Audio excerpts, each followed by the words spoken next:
Hello, everyone. We are excited to be back for another episode of the Salon Scoop podcast.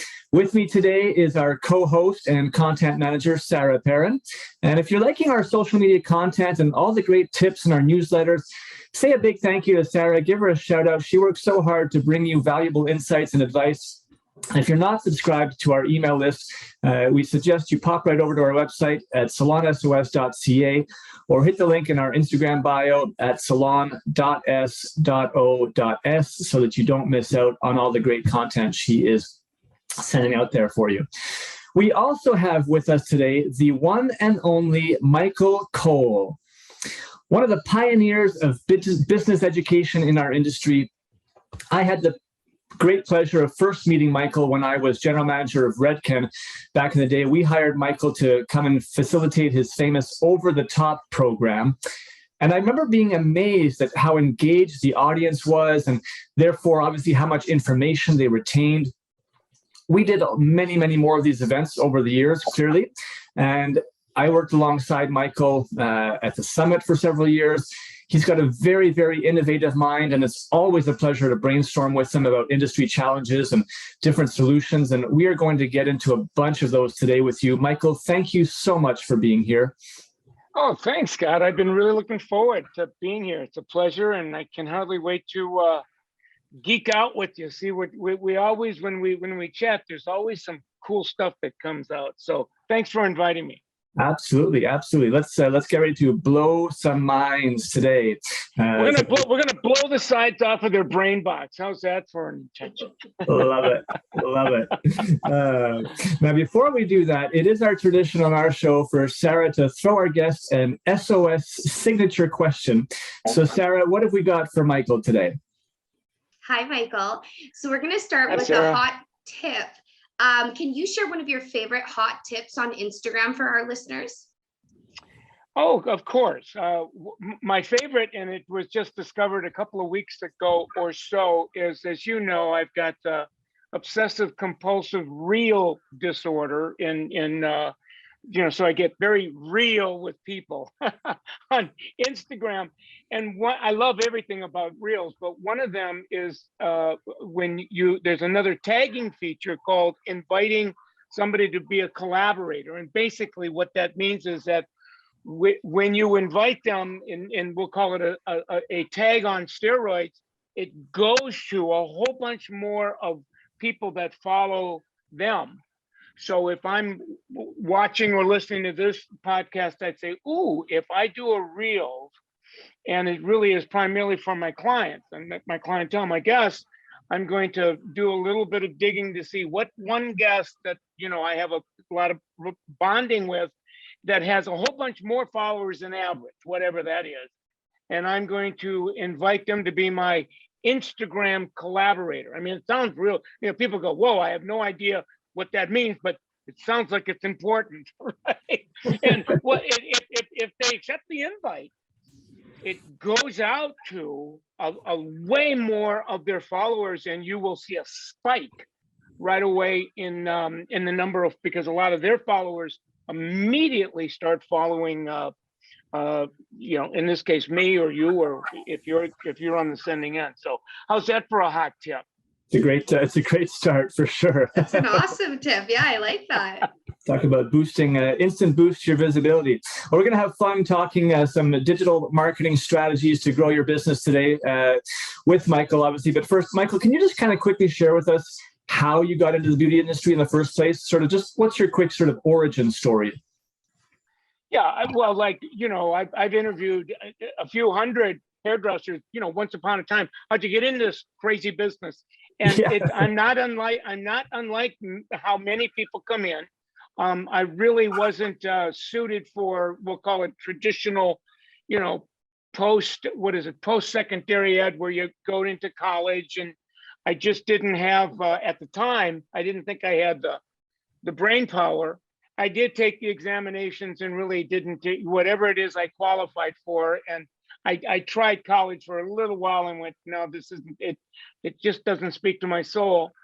So I enrolled in a beauty college, if you will, because my father was very disappointed. He thought he had other ideas for me. And when I came home and said, "Hey, Dad, I enrolled in college," and he, "Oh my, that's great. What college?" And I said, Ritter's Beauty College. And it took him a little while to kind of figure that. It's like, what? What is it? Wait, what? And so, I don't want to go too far about what he said after that, but to make a long story less long, I got into that, and I loved the working with my hands. I met my wife in school, and when we graduated, she went to work for a corporate chain. I went to work for a very strong branded independent in Minneapolis, St. Paul, where I live. She got off to just a rocket start. A year, 2 years in, she's making 2 to 3 times more than I am. And because for whatever reasons, I was just really focused on the art. And as we began to have a family, it became apparent that I was going to need to be, a provider. And that really compelled her to say, "Hey, why don't you talk to my boss?" And Joe Francis was my first coach, and I had the conversation with him. He knew me because in those days I was doing technical training, and popped a value proposition on me that, "Gee, come work for me. I'd like to personally coach you. I'd like to teach you, if you're willing, the business side of the art. Let's see how it goes. Some other things I think you could do for us." And I did that, and boy, that was my big bang. That was the thing that I came in, and it radically and profoundly changed the trajectory of my life, my financial life, my attitudinal life. 2-3 years in, I'm just having a blast. First of all, making a lot of money. He said, "Look, at the time, I think there was a couple of thousand employees that worked for franchisees in that environment," and said, "Go out and teach hair cutting, but while you're teaching, teach them what you're doing with what we taught you, because you're doing it well, referral building and add-ons, etc." And so I started doing that, and I had so much. I found the audience so interested in the business part. It was almost like having a model in front of me and doing hair was my security blanket. Right. And one day I thought, I wonder if I just stand up there and talk about this, if people are going to go, "What's he doing?" And to my delight and surprise, they just really enjoyed that. And then somebody from the local trade show, like Hairdresser Association, you're bringing me back to the early 80s now, invited me to speak in a classroom. And I was kind of in this cave called corporate franchise. And I did a 1-hour talk in a classroom on, retail. And I don't know if it was Rebook or whatever it was. But at the end, there was just a ton of salon owners that just swarmed me, back in those days, business cards. And, "Here's my business card. Do you have your business card?" And I went out, "Sure. If I gave you some money, would you come into my salon and tell my people what you just told me?" And I said, "Oh, sure." Okay. And I did that. And after doing it 50 times, it got boring because I was basically saying the same thing. So I began to have classes, and it got big, like really big. Now we're 87, 88. And there was a problem because I was also a multiple franchisee, and you sign a lot of documentation about intellectual property that you're not going to go out and share that with competition. And it started looking like, okay, so he's over there doing the stuff, but it sounds like he's talking about our stuff. He's just repurposing it. And so I knew the founder of the company very well. And he said, "Michael, I love you. I really do. I love you. I think this is great. You can do that, but then sell your franchises, or don't do that and keep your franchises." And I knew what that meant. So we sold out, and the rest is history. And, and then 95, I signed on with Redken, which is now L'Oreal, and Summit came into being. It goes on and on and on. So it's been a glorious, glorious, glorious ride. I'm on I call it very slowly off ramping. And every time I think I'm getting ready to go into the sunset of my life, I feel like Michael Corleone. Every time I get up, they pull me back in. So, but I'm having, and now the digital's on us, I just love, love, love digital. So as long as the work continues to young me down, I'll keep doing it. And as long as I don't have to come up with new ways to talking about old stuff, I'll do it. It's like every day I got something new to talk about. So that's my story. I love it. I love it. Well, and I mean, I think it's incredible that you have been able to continually maintain such a great energy about you, right? And like you said, sort of finding new ways of saying things. And obviously, with the digital world, things are changing a lot. But what do you think has made you be able to connect so well with salon professionals over the years? I found that to be one of your strengths when you are presenting and facilitating in in classrooms or online groups. Yeah. First of all, I'm a hairdresser. Before I'm anything, I went to beauty school, and I was behind the chair, and I was, all the little stories I talk about being in the back room and not doing things with, productive things with your life. I was there, and I was a tornado starter. And so when people hear that, they're going, "Whoa, you're one of us." I go, "Yeah, I am." The other is, I for whatever reasons, the cloth I'm cut from is I translate language to hairdressers speak. So you can go to, the psychology of persuasion and sales training and all this leadership, and you get, it's profound knowledge, but it really is, it's academic, it's scholarly. And I translate it and bring it down. I don't like to use the word dumb down because that's insulting. I think the essence of genius is simplicity. And so I'm able to make it a genius conversation by making it simple. Hairdressers resonate. They don't have to think about what I tell them because they're going, I call it the BFO, the OMG BFO. Oh my God, blinding flashes of the obvious, right? Oh my God, that's so true. The other is I had an aspiration of, this was back in middle school, and then high school. I wanted to be, I thought, I wonder if I could be a comedian, wonder if I could be an actor. I love drama. I love that became apparent that might not happen for me. And to my surprise, delight, I can do that when I teach. I can be an edutainer. And how's this? An trainer, entertainment or edutainment, however you want to spin it. Yeah. So that's really been my secret sauce forever. And I have fun.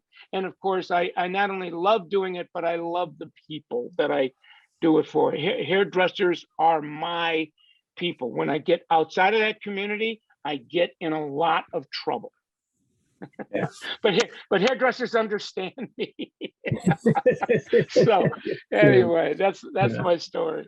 Well, we are blessed to be in an amazing industry with amazing people, and I think that it makes it that much more fun to be able to do what we do, right? So now you've brought up some dates, Michael. I wasn't going to go there today with you. I didn't want to date you in any way, but I mean, I guess it's probably fair to say that you've been in the industry for just a couple of years now. What would you say is the biggest change that you've seen in the industry since you started? That change has happened.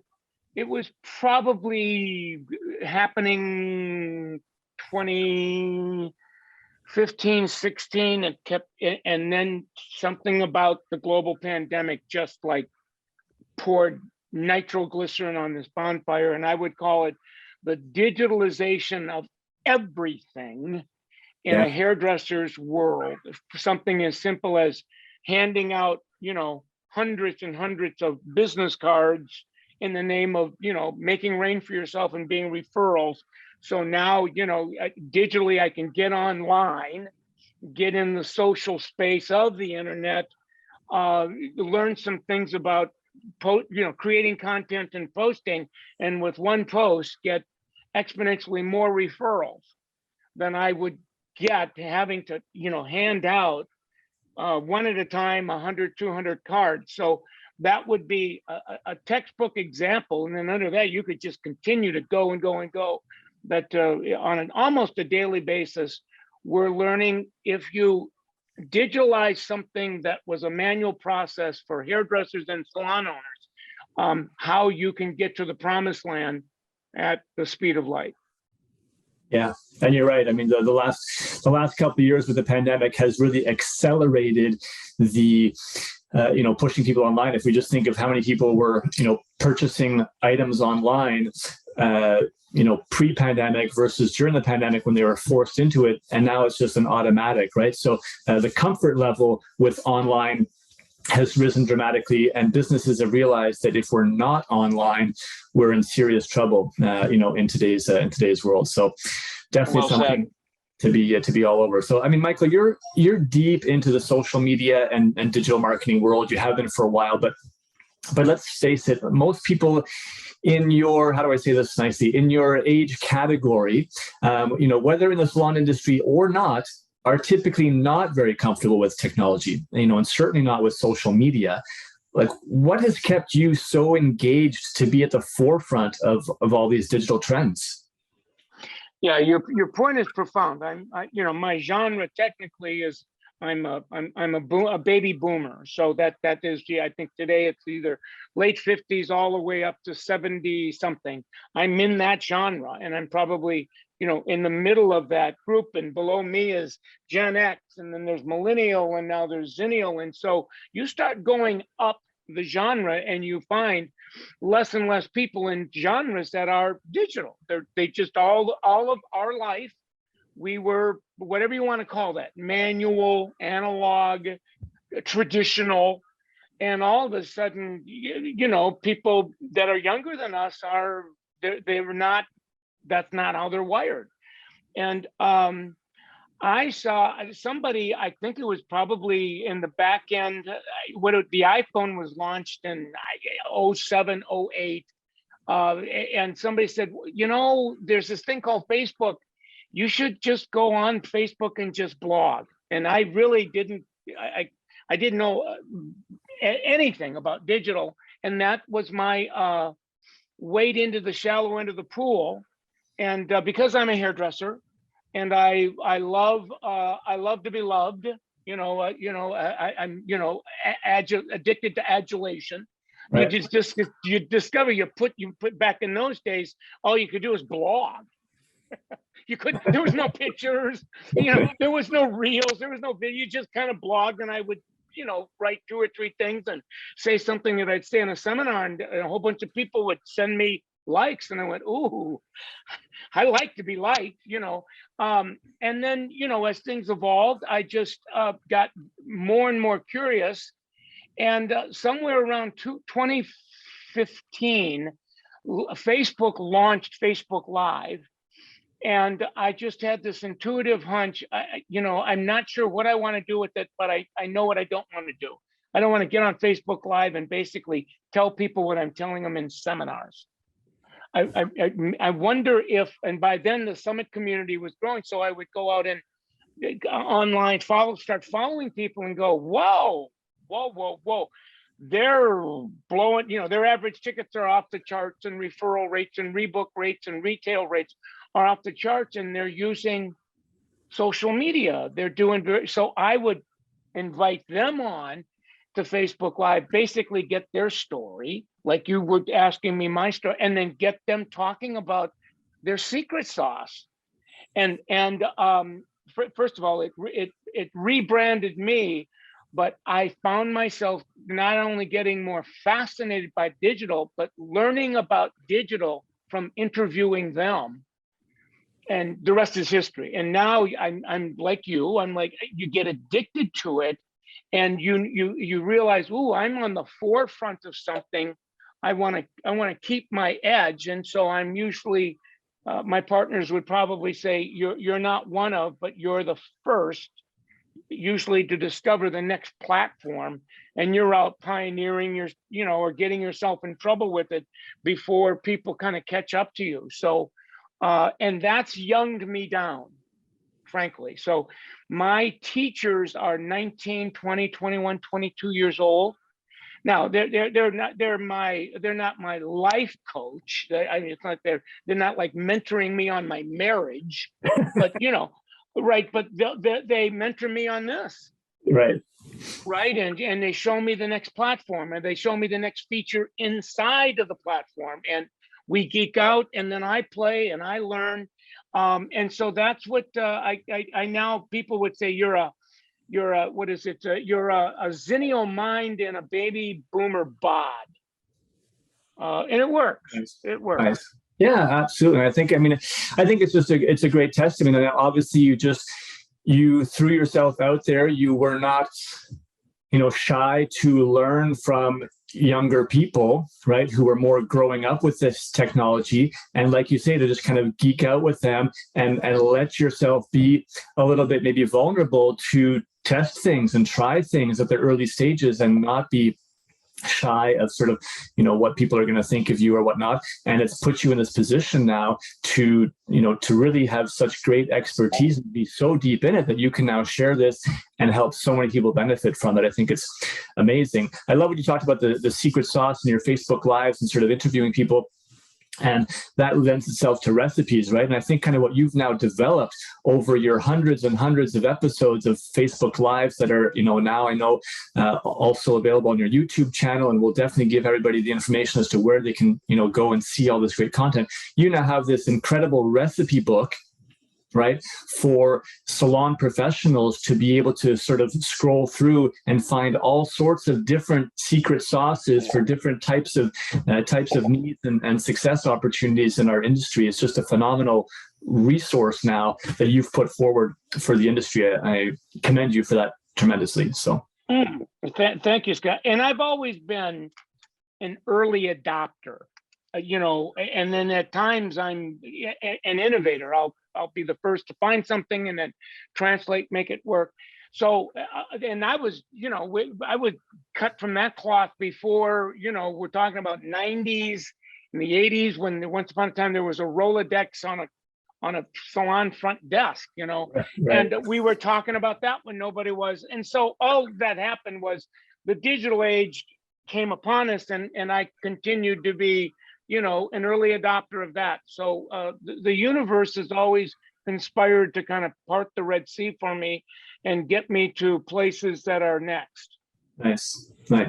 All right, so let's give our listeners some new secret sauce, some new juice to work with. So delving into some tips. You mentioned a little bit earlier that stylists can now grow their referrals so much faster by doing a successful post on social media. No need for old school business cards. Let's give something concrete here. What does a successful post look like in order to get more referrals? Yeah, if there was somebody that it was in front of me and they were 19 or 20, which is that answer is going to be way different than somebody that's 30 something, 40 something, and somebody that's 19 was on Instagram when they were 10. Yeah. We're pretty quick here. We're going to be asking young people, how old were you when you first started, you working on something, your phone or iPad or whatever, and they're going to know, what are you talking about? They're not going to be able to remember. Right. But I did the math. Yeah, I did the math the other day, and I'm 50. I think I was 55 when I got my first iPhone. So, which one of the two you want to start with? Let's go with the younger generation, the 18 to 24, maybe, still new, building up their books. What does a successful post look like to get referrals? Chances are, we would start in a conversation and find out they've been on Instagram, so they know how to navigate. They know how to navigate TikTok, probably. And so can I take a peek at your page? Because all I need to do is kind of look at a page and see kind of what you're using and not using. Yeah. And then we go from there and say, gee, it looks like you've Jedi'd grids. It looks like you've Jedi'd your stories. It looks like you've Jedi'd your highlights or not. And depending on what they're not at yet, I'll go, let's play with that feature. And so that now that's your opportunity to, we'll call it level up. And, the latest feature, as is Reel. So, if they're doing everything, but they're not in Reels yet, or maybe they're in Reels, but they're trying to figure that out, we'll say, okay, at least now we know what feature on Instagram's platform you want to, we'll call it brand yourself or use to make rain and referrals. And then it's a matter of, I'll say, let me kind of audit your process. So, oh, okay, so how many of your clients actually find you through your page? And let's see how much of your content is in the salons, on the salons page.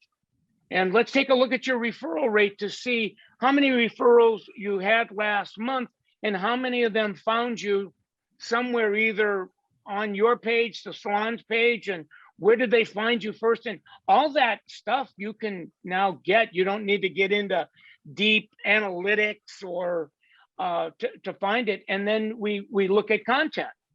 Okay, what are you posting? How much of your work are you posting? Who are you tagging? How many of your clients are on Instagram and how many of them are following you and how many of them are you following? Because all of that stuff, as you know, makes a difference. You can have a beautiful piece of content, but if you don't have a couple of loose ends tied down, you're not going to get anything. You go, oh, social media doesn't work. Well, exactly. Maybe. So it really is. It can be something as simple as that. It's looking for loose ends and tying them down.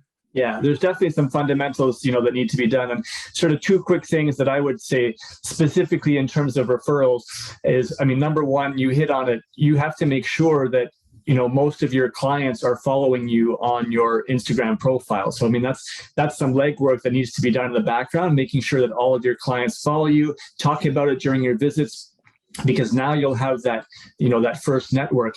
The second thing that I find a lot of stylists, will take the picture, they'll take the before and afters, and they're going to post the picture, to be promoting their work, which is great. But specifically to referrals, one thing that we like to recommend to people is you want to be asking your guests to post that image on their page and tag you.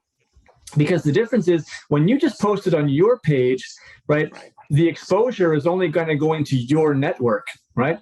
And maybe a little bit further if you're using Reels and you're kind of getting a little bit extra. But if you can get your guests to post it on their page, now that's being exposed to all of the friends and followers of your guests, which are all people that don't know you yet, right? But if you're tagged in it, now you're exposing your work to a whole new audience and can get referrals from that guest, right? So that's kind of a key step that a lot of people don't look at that element of going that one step further. That loose end, I call it a loose end. You get that one tied down, and you're going to have exponentially more referral. The other point that you and I are kind of geeking out with each other, that when you do that, make darn sure that that same piece of content is posted on the salon's page and your page, primarily because as a rule of thumb, you're going to go to a salon's page and find way more followers, perhaps, than an individual page. And when that client or that client's followers go to, because they start trailing, they start, stalking. And they go, oh my God, it almost looks like I made the front cover of People magazine this month, right? So there's something in that. And then of course, you're going to have X amount of the salon's followers that are hunting, that are going to see that piece of content, probably get to your page.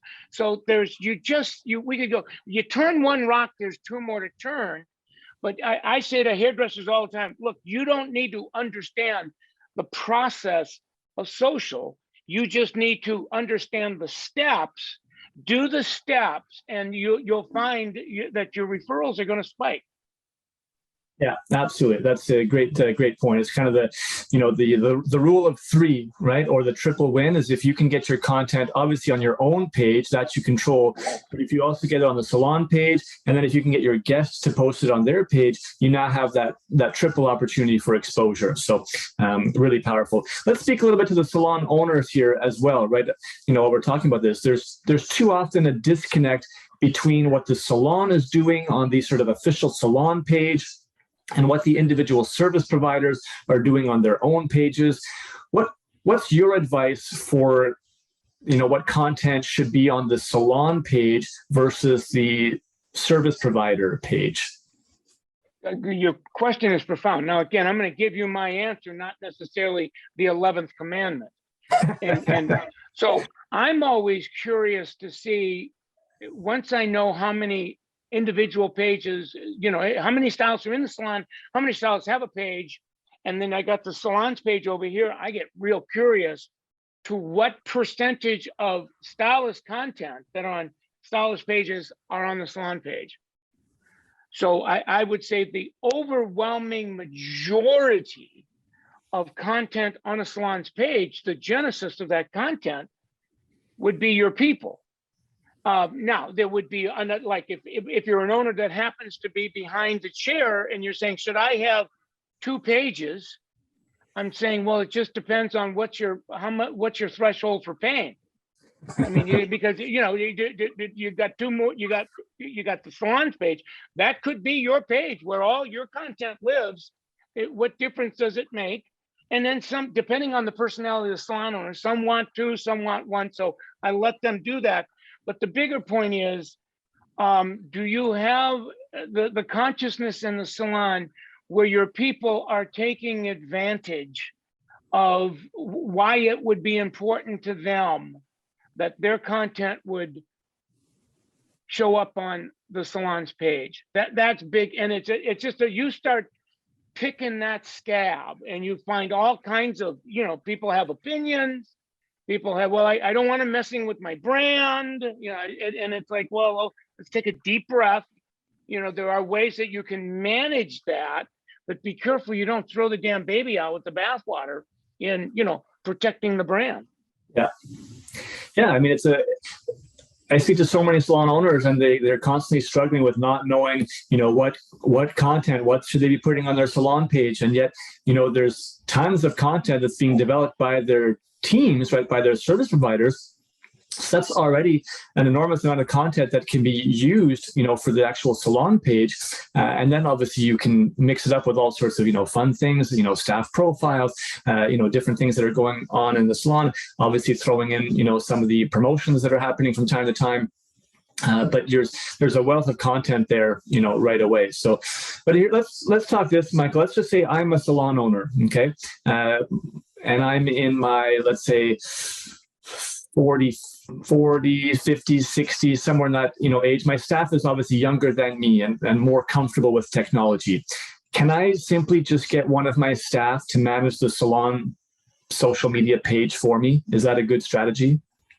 In and of itself, if it's I'm going to get them to do this for me so that I don't have, they'll say, so that I don't have to do it because I'm so busy. I'm going, well, that's true. However, right, there's one thing better than the truth, and that's the whole truth. For you to be doing something that you're going to give somebody else to do, you would need to learn it first. So chances are good that you haven't learned it. So if you've learned it and you've decided to delegate it, that's way different than I don't know, what I know about this, you could put in a thimble and still have room for your finger. And I'm going to give this to somebody else to do for me. I'm going to say that's a setup for a hostage syndrome. You're going to be held hostage and you've ripped yourself off.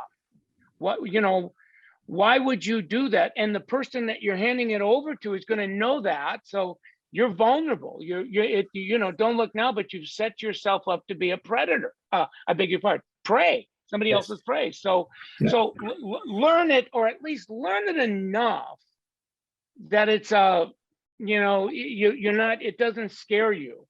And again, if I throw a rock, I can hit 70 in my genre, and I hold my own. So I say to my homies all the time, look, I love you too much to not tell you. If I can learn to do this, so can you. Yeah. And if you're saying, but I'm so busy, Bubba, I'm saying, great, but just know the trade-offs, that there's natural consequences that going to come with, you're too busy to learn this. Just at least know the natural consequences. So when they come, you're not back to going, oh, these damn people, they just came to me, they victimized me. I feel it's like, well, kinda, but you might as well, you're 40 and you might as well be 80. Right. Yeah, no, you're totally. I'm so glad that you said that. It's such an important point because I see it a lot, right? It's just, I'm just going to let somebody else take care of it because I'm too busy, but it's also because I don't want to, I'm not comfortable with technology. I don't understand it. So I'm not going to take the time to sort of try to learn it. But there are so many difficult consequences that can come from that, which you just shared, Michael, which are very, very important for people to recognize. So yeah, I know we got to be conscious of our time, but I just had this happen yesterday where somebody that I did a private tutoring with to show her a feature on Instagram that she wasn't there yet, and to my amazement, I saw 2 posts where she's using that feature, like this morning. So chances are she wanted to learn this feature, but just couldn't do it by herself. And yet you got to be conscious of who you ask to help you, or to teach you, I should say, right? And yeah. So that's why, people like you, myself, other people, where we're beginning to tutor, I think, salon owners, because they feel safe with us. Like we'll do a private Zoom. I'll show you a trick or two that isn't rocket science, and then go play with it. And all of a sudden now, oh wow, I feel like I'm in the game a little bit. A little bit goes a long way. You're right. A little bit goes a long way. And just, salon owners, think of 2 scenarios, right? Salon owner A, who just does not know anything about social media, digital, and has kind of passed it all off. You as a salon owner, but you're also making the image of your salon company one that is not desirable for the younger generation to come work for, right? Versus salon B scenario, where the owner is able to have the conversations with younger stylists about social. Doesn't mean that you're the most knowledgeable person or that you're actually doing all the work, but you actually can have the conversations, and now you're looked at as, okay, this salon owner is a little bit cool, understanding of the times, and kind of works with us. And it's now a space where I, as a younger stylist or service provider, feel comfortable that this salon is in the digital era, right? So it really represents your image as a salon company, not just you as an individual salon owner. So anyways, well put. Yeah, let's jump to a new scenario. So we didn't talk yet about the sort of the experienced and busy service provider, right? So let's say I'm a level 3 or level 4 stylist or esthetician. How would you recommend that I get the most out of my social media? Now, again, if I'm a level 4, but I grew this amazing clientele, we'll call it pre-digital or pre-social. I'm in my 2nd, 3rd decade, 1 in the chair, 2 in the bowl, 3 waiting. I'm so busy, I'm, anorexic and hooked up to a damn catheter, right? But I don't have social, but I know that I need to begin to wade into it. Chances are the clients that you're serving, it's just like you got a traditional client, you're traditional. Your approach is to wade into the shallow end of the pool. I think I probably got a page, I'll flip it to business. I'll start posting some stuff in my grids. I'll start documenting content with my clients. The chances are they've got a page. It's very small, and we'll begin to grow together and evolve that way. And we don't have to become Jedis by this Friday. And maybe somewhere between fifth degree Jedi and doing nothing, there's something. And it worked. I'll tell you, a little bit of basic movement makes a big, big, big difference. Yeah. And it's too easy to kind of sit on your laurels and think that, oh, you know what, like I don't need new clients, like I'm in a good place, I'm busy, but things change, things evolve, and that situation might change at some point, right?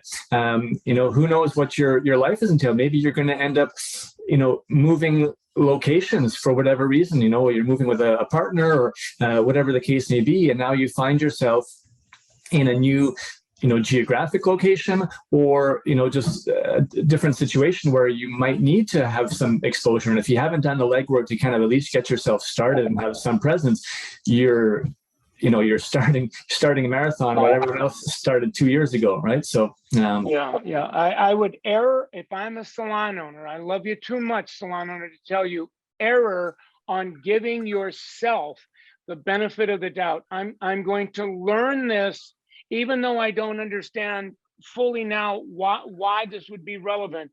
I'm going to give myself the benefit and learn some of it. And I would bet that there'll be a time, a year from now, 6 months from now, you'll go back and go, oh my, I am so grateful that I gave myself and I started learning this, because I've got an edge that I didn't have before. And I feel so vulnerable. Even my clients are coming in now with their mobiles out, showing you a piece of content that they found on somebody else's pages, and they'll ask you, gee, I've been looking for you on Instagram. What's your handle? And well, I do have a handle, but I don't want to give it to you because I don't really have a lot going on that page. So little loose ends can make a big difference. Yeah, absolutely. And a lot of people may not want to hear this, but the reality in today's world within our industry is that the competitive advantage that you can have over another service provider is not in your cutting techniques or your coloring techniques, right? The area, the biggest area where you can have a competitive advantage is on mastering, or just advancing on some of these digital skills, because it can allow you to do so much more, so much faster than other people, and really accelerate your career faster. That's the area where you want to be making sure that you're, investing some of your time and energy to learn. Obviously, your technical skills are important. Customer service skills, though, now are linked a lot to these digital skills and how you actually communicate with guests digitally. So, yeah. Let's just talk about a couple of examples, Michael. I mean, you work with so many, people, accounts. You're, connected day and night to Instagram specifically these days. Do you have some examples, maybe some stylist Instagram accounts that are best practices in your opinion that we can point towards? Yes. I'm looking at my Instagram page as we speak, and I give this one out all the time.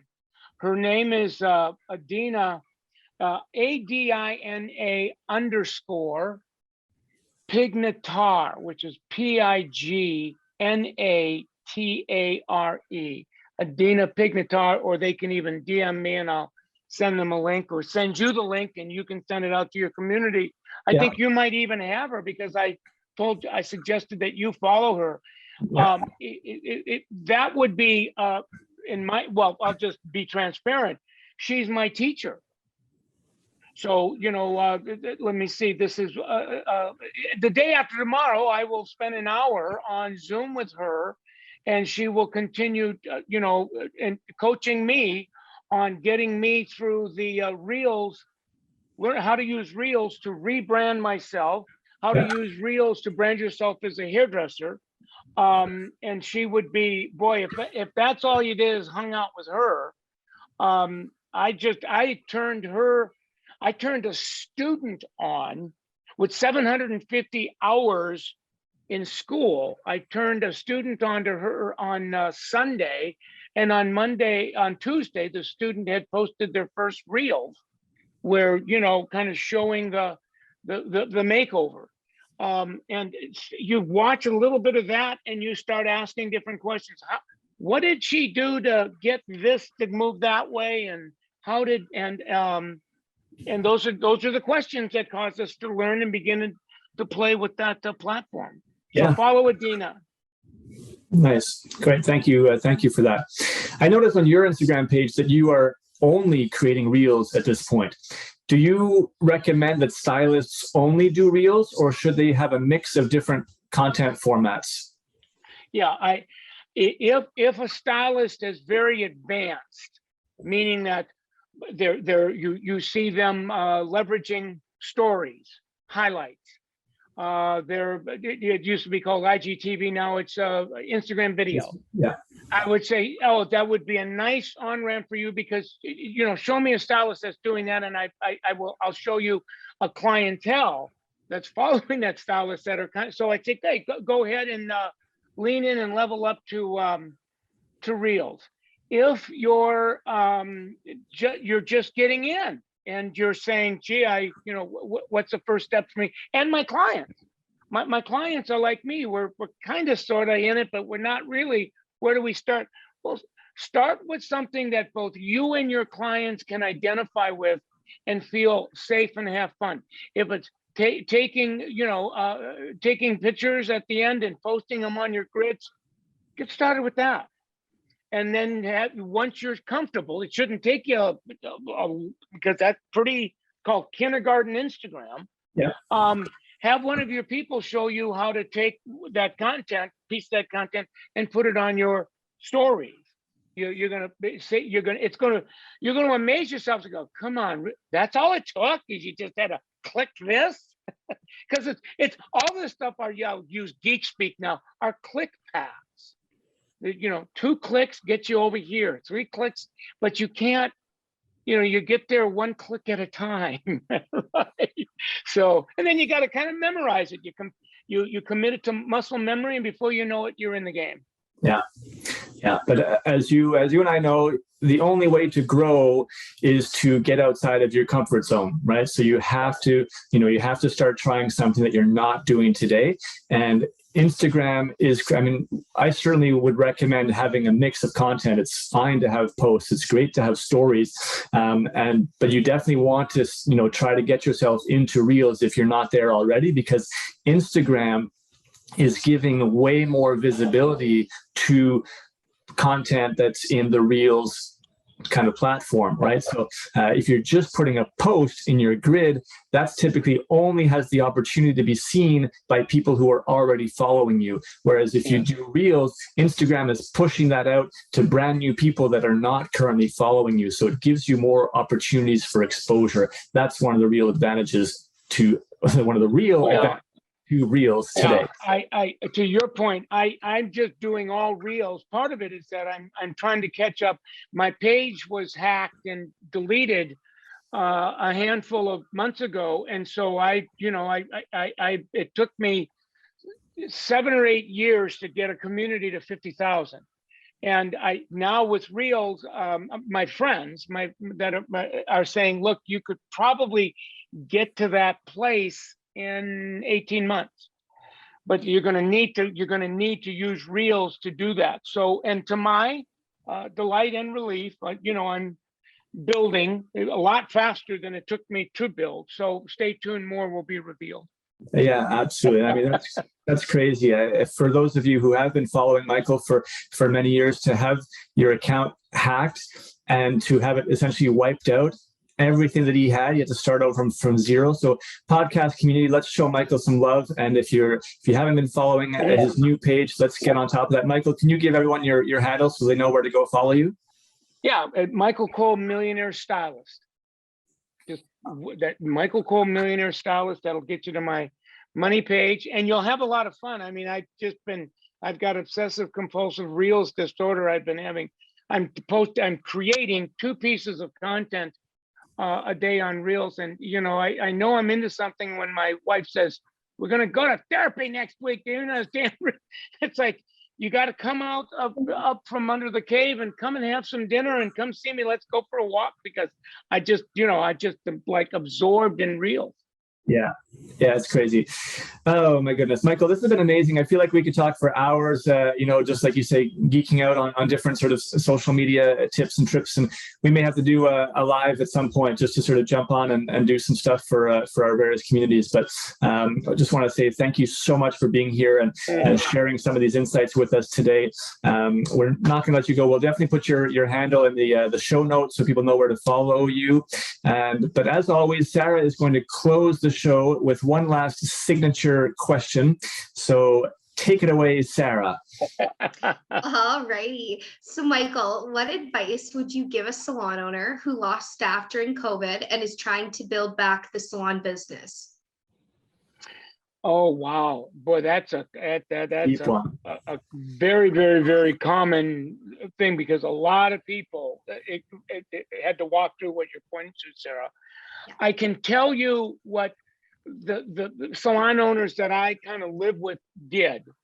They, once you kind of take a deep breath and you kind of get over the emotional shock and the financial shock, and you decide, okay, I know what I'm not going to do. I'm not going to drop the keys on the landlord's desk and say, last one out, turn off the lights. I'm going to rebuild, take a deep breath and rebuild. There's probably a lot of lessons, opportunities to learn from what's happened so that history doesn't repeat itself so quickly.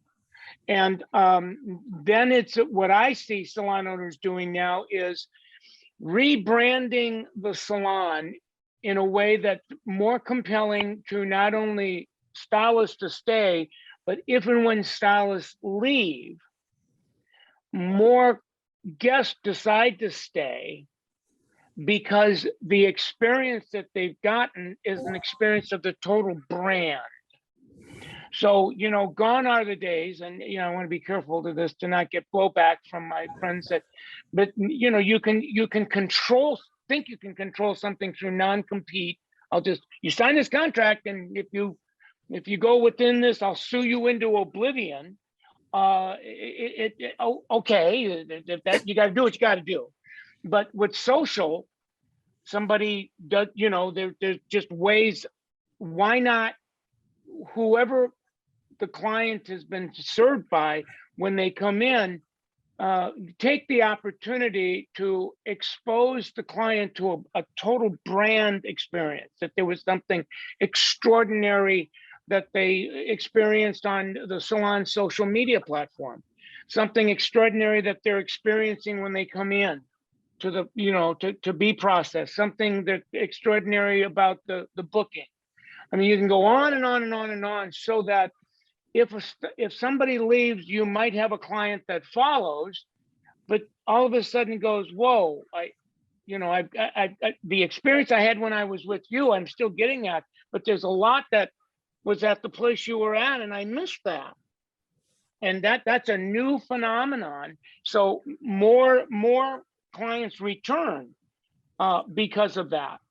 The other to keep people is, I now see top salons that are training their people to enjoy levels of income at half the time it used to take to get there. So for example, in the Summit community, you work 32 hours a week, and oh my God, you're making 100,000 on a W-2.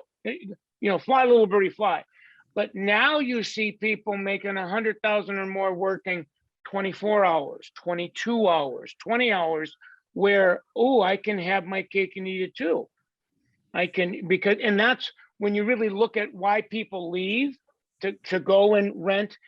The first play isn't to necessarily make more money. It's, I really want to not work as many hours. So if you can create that in when you're building, you've got a new value proposition for your people. So how's that, Sarah, for a off the cuff answer?